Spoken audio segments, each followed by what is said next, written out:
Jésus est parti sur la montagne avec Pierre, Jean et Jacques. Et Jésus est parti prier. Et la Bible dit, lorsque Jésus était en train de prier, vous savez que Jésus lui priait. Et les disciples avaient l'habitude de dormir. Quand Jésus priait, les disciples étaient en train de somnoler. Et la Bible dit, le visage de Jésus a changé. Élie et Moïse se sont présents. Et Jésus a parlé avec eux. Et lorsque Élie et Moïse, il a fini de parler avec Élie et Moïse, lorsqu'il était dans le bâti, une nuée lumineuse s'est emparée du lieu. Et la même voix qu'il s'est fait entendre pendant son baptême, la même voix a reparti. C'était la voix de qui? La voix du Père. Posez-vous la question, pourquoi le Père Céleste est préoccupé de dire certaines choses à Jésus? Et disant la même chose au baptême, il dit, celui-ci est mon fils bien-aimé, en qui j'ai mis toute mon affaire.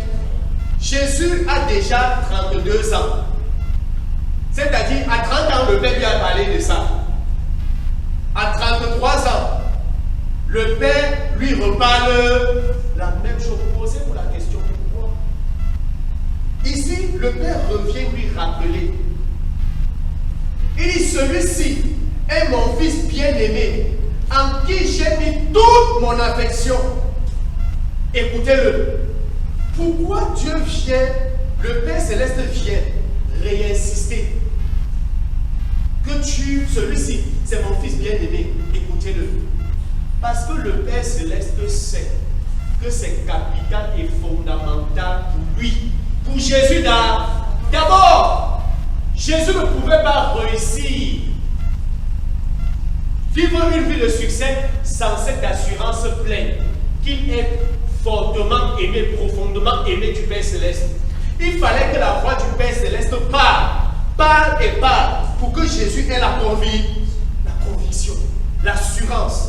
Si Jésus n'avait pas l'assurance que le Père Céleste s'élevait, Jésus ne faisait pas les choses qu'il a fait. Vous allez remarquer, lorsque Jésus est sorti des eaux du baptême, la Bible dit que Jésus est parti au désert pour être tenté. Le diable a tenté Jésus de plusieurs manières.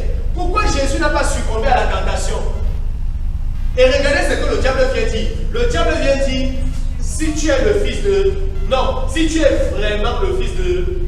Ordonne que les cailloux si se changent en pain. Jésus pouvait changer ça, non? Frère, Jésus peut changer les cailloux en pain, pas vrai? Frère, Jésus peut le faire. Moi-même, je peux le faire. Vous ne savez pas ça? Je peux le faire. Tout ce que Jésus a fait, je fais. Amen. Oui, je suis inspiré de dire. Vous voyez Tata Ange que vous voyez là? Vous voyez Tata Ahmed là debout? Quand elle était petite, elle est décédée. Quand Tata Ange était petite, elle est décédée. Vous comprenez? C'est elle. Le Seigneur, j'ai prié, elle a ressuscité. Tata Ange, vous voyez, elle n'avait même pas votre âge, elle était encore le bébé. Tata Ange, vous voyez. Donc c'est pourquoi Tata Ange, le Père Céleste a des choses glorieuses pour toi. Hein. Tu es une grande femme dans cette vie. Hein. Quand elle est grande femme, tu n'as même pas, il est une grande femme dans cette vie. Le Père Céleste a des choses glorieuses pour toi. Quand elle était petite. Vous savez, le Père Céleste t'aime de façon particulière. Et il est en train de faire des choses extraordinaires. Je ne sais pas si vous comprenez un peu. Écoutez, le plan de Dieu sur la vie de quelqu'un, le Père Céleste nous aime d'un amour extravagant.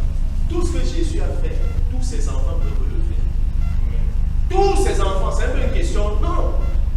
Parce que le Père t'aime, il t'amène à faire tout ce que Jésus a fait. Ressusciter les morts, guérir les malades. Toi-même, tu peux faire ça, Monsieur Suisse. J'aime ça. Donc, lorsque Jésus va au désert, le diable dit, si tu es vraiment le fils de Dieu, ordonne que les cailloux deviennent le pain. Remarquez que Jésus n'a même pas donné son attente.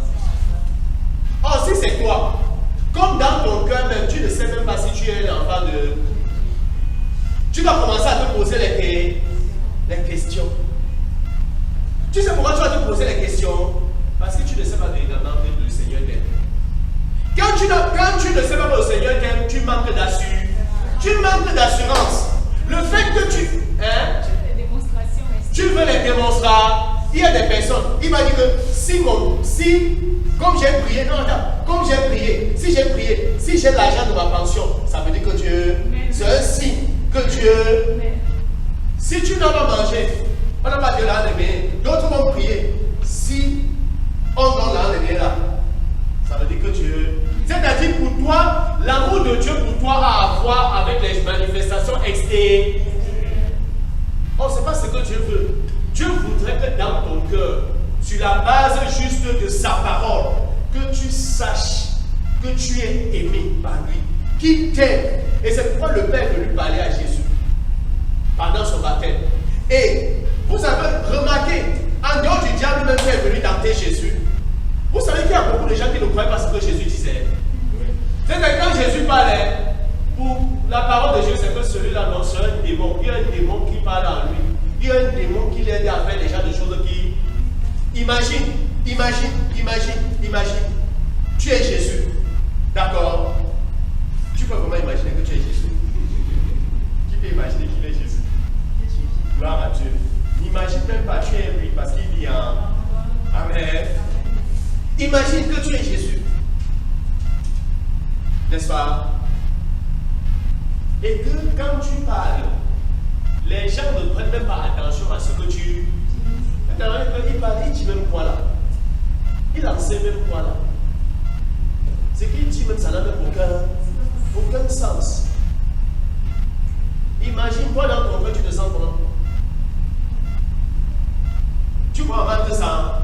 Tout le monde aimerait que quand il parle, que tout le monde croit, que tout le monde accepte ça. C'est un peu comme si, oui, pasteur. C'est-à-dire que tout le monde, quand il parle, qu'on croit ce qu'il dit. Et tu vas même dire que tu as dit. Les gens disent que tu as dit. Comme Dieu disait ça, pas que je disais non. C'est-à-dire ta parole n'a aucun. C'est-à-dire pour ils ne donnent même pas l'attention à ta parole. Les gens ont fait ça avec Jésus. Ne croyez pas que Jésus, quand Jésus parlait, les gens acceptaient seul. Imagine. Pourquoi Jésus n'était pas frustré? Tu sais, quand tu parles là-bas, et les gens méprisent ta part, parfois ça dérange à l'air. Vous savez pourquoi ça dérange? Parce que tu as dit par la mise. On n'est pas sûr de combien, on ne sait pas combien nous sommes aimés.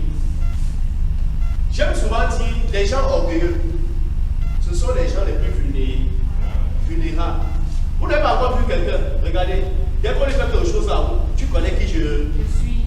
Parfois, si tu vas regarder, mais il n'est rien, il ne connaît pas, et personne ne le connaît. Même c'est la première chose, c'est que tu connais même à qui tu t'adresses, tu connais qui je suis. Mais j'ai remarqué que tous les gens là, ils ne sont rien du tout, parce que moi, quand je faisais partie d'eux. Je faisais partie. Aujourd'hui que je suis quelqu'un, je ne dis plus ça. Qu'est-ce qui a changé? L'assurance de l'amour du. Aujourd'hui, j'ai l'autorité et la grâce, c'est-à-dire de changer, de bouleverser certaines choses dans la vie de quelqu'un. Le Seigneur m'a accordé la grâce aujourd'hui. Mais pourquoi je ne suis plus comme j'étais avant? Donc, moi, de rien, c'était, tu connais qui je suis.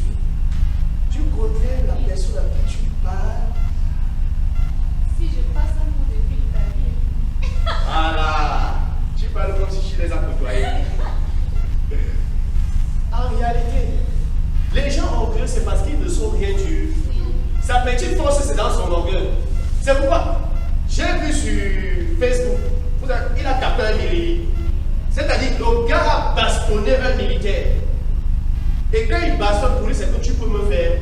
Tu peux me faire quoi? Tu es qui? C'est parce que tu as la tenue là. Vous pouvez taper l'image là sur vous allez voir. Quand on l'a arrêté, maintenant c'est la confession, il n'est que parti comme ça. dois plus jamais parler à une force de l'ordre. C'est-à-dire, je ne parlerai plus jamais à une force de l'ordre. J'exhorte tous mes amis perséquimans de respecter les militaires. Mais quand il était en route, alors où il t'appelle, c'était que tu es qui? Tu as ta tenue à c'est quoi? Tu connais qui? Lui, alors là, il connaissait tout le. Mais quelque temps, on l'a arrêté. Il n'avait qui? Personne. Donc les gens qui sont toujours quoi que tu sais qui je suis. Il y en a qui. Généralement, les gens qui sont quelque chose ne parlent pas. Parce qu'à l'intérieur, ils ont l'assurance. Ils ont l'assurance de qui ils sont. Non, ils ne dérangent pas. Il faut même les pousser à bout pour qu'ils fassent quelque chose. Généralement, tranquille, ne disent rien. Regardez, je prends toujours l'exemple sur Jésus. Jésus était en train de partir en Samarie. Il voulait entrer en Samarie pour aller prêcher l'évangile. Les Samaritains ont chassé Jésus. Ils ont dit, on ne te veut pas ici. Vas-y avec les choses de la sorcellerie que tu fais. Vous savez qui a parlé? Jésus était là. Jésus est resté tranquille. Pierre et Jean ont dit, mais Seigneur, les gens s'y pensent qu'ils sont qui? Laisse-nous, on commande le feu, ça descend du ciel et ça l'air. Et vous savez ce que Jésus a répondu? Vous ne savez même pas de quel esprit vous êtes à. Jean et Jacques, ce sont les disciples de Jésus. Ils marchaient avec Jésus. C'est Jésus qui les amène. Ce n'est pas Jean et Jacques qu'on a chassé. On a chassé Jésus. Mais c'est Jean et Jacques qui sont fâchés. Mais, j'ai dit, ils savent même qui nous sont. Comment? Il dit, laisse-nous, on commande le feu du ciel, ça descend et ça lève. Jésus, regardez, Jésus ne s'est pas fâché contre les gens qui l'ont chassé. Jésus a blâmé cette idée. Votre cœur est mauvais. Vous ne connaissez pas de quel esprit